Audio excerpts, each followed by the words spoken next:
ইনশাল্লাহ কালকে থেকে আবার পরীক্ষা শুরু, টানা 15 দিন আমি আবার অনেক ব্যস্ত থাকবো। মানে পরীক্ষা দিয়ে এসে আবার রান্না করতে হবে, আবার সেই কষ্টের জীবন। মানে যে একটু রেস্ট নিবো, সেই রেস্ট নেওয়ার সময় হবে না। সকালবেলা পরীক্ষা, 2টার মধ্যে আবার এসে রান্না বান্না শেষ করে আবার ফুটে যেতে হবে।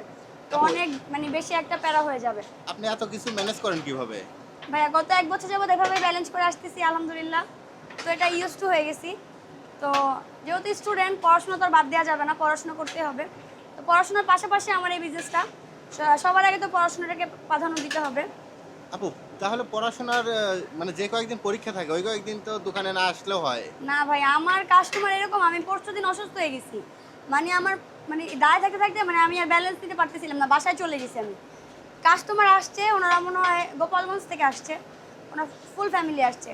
তো বলছে যে সবাই যে আমি অসুস্থ, তারা খাবে না, আমি না আসা পর্যন্ত তারা খাবে না। তো আমি সেই অসুস্থ মানে বাসায় চলে গেছে, আমি শুয়ে পড়ছি। আবার সেই বাসা থেকে আসছি, তাদের সাথে আমার দেখা হয়েছে এবং তারা খাইছে, এরপরে খাইছে। তো এরকম আমি না আসলে কাস্টমার আসলে আমার দোকানে খুব কম আসে, যেটা সত্যি কথা। তো আমার দোকানে থাকাই লাগবে, প্রেজেন্ট থাকাই লাগবে।